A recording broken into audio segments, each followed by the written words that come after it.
think if you analyze my father's life in general, you'll find a pattern of things that he did at a certain age, which all reflect parts of his own life in which he felt some things were in bigger need and that it was not available to the people who need it.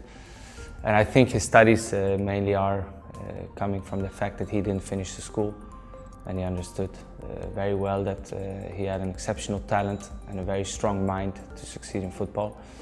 But one unlucky movement leading to a big injury probably would have made his life completely different than what it has been. And I think he always understood that in life it's always important to have more plans than just one, more strategies than only one.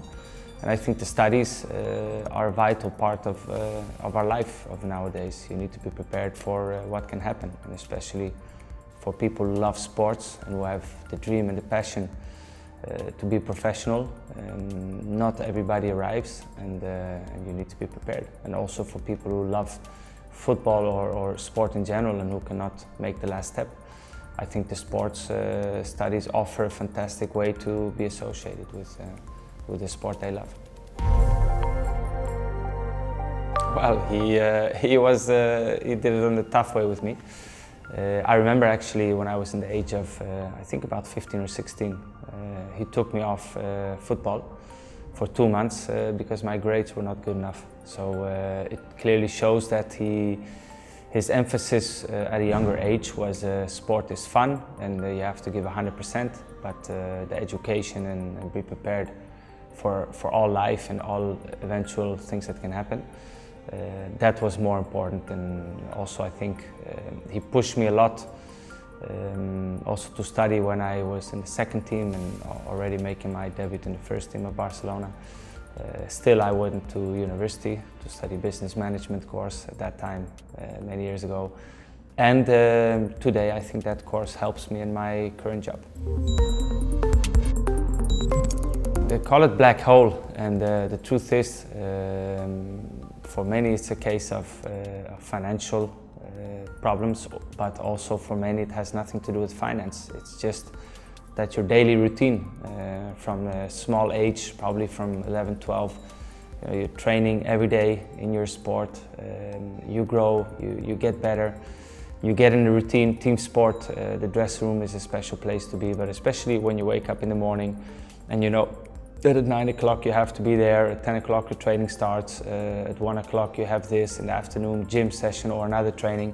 You know, the fact that you have a routine, suddenly when your career is finished, there is no income, there is no routine, there is no objective, because normally professionals, what keeps them training hard is the passion, but also they mark themselves as objectives. And when that's gone, that's when you come in a place that you just don't know what is going to be your daily job or daily thing, the reason for you to wake up and go somewhere and do something. Sport guys or sport people are used to discipline, are used to activity. And when that's gone, suddenly you find yourself not knowing what you want to do or what you can do. And I think the studies obviously offer help. So while you study, you already know what part of it is the specialty you would like to continue in. Well, I think my father always used to say that the best people to guide their sport forward and to make the important sport decisions are the ones who were practicing this sport and who know the ins and outs, who know how to think in a split second under pressure, who understand the up and downs, mood, form, the necessities of a professional environment. I mean, in the end, somebody who's been there is probably the best one to teach other people how to handle the pressure when they're there. From my father, I learned that when, for example, when an intelligent person makes a discipline mistake, you have to be very tough because he's intelligent to understand the consequences of his action. And the other ones who are less intelligent, who are younger, who are a little bit more naive, with them you have to be much more understanding and helping them and make them understand what they did wrong, not just by punishment but by understanding.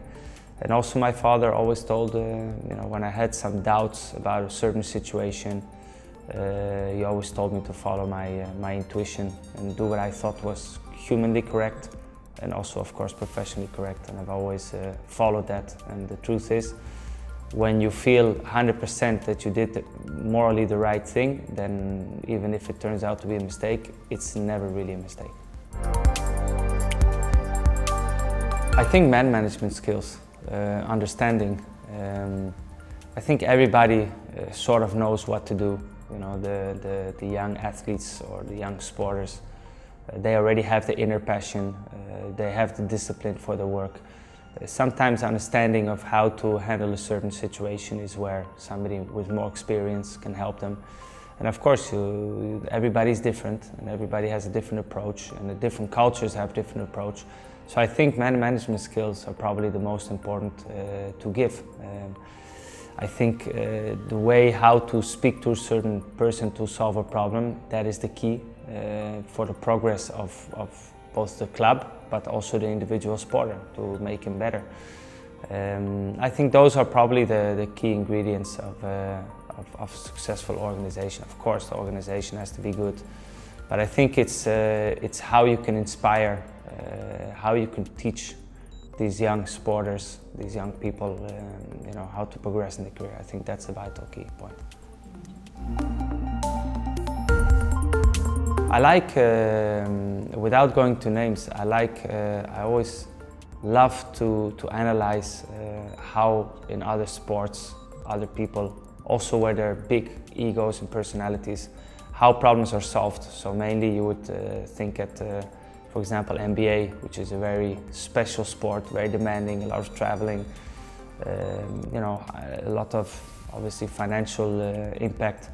How do you solve certain things, when there's two very big players on the team who obviously compete to be number one, and when ego gets involved, how is their coach or their manager or their club going to solve issues? I love to actually analyze and study those cases. I think it's a lot of hard work by many people, normally not the visible ones. My father is visible because of who he was, his aura, his energy, but of course there's a lot of people who work behind the scenes to make this possible. We are very happy with it, and we hope this is a way to, together with Barcelona, to show the world that this is good studies, it's a necessary one. And you always have to be prepared in life for any eventuality that might happen in your life, in your career. And to be prepared. The best way to be prepared is by learning and studying and know how to handle certain situations.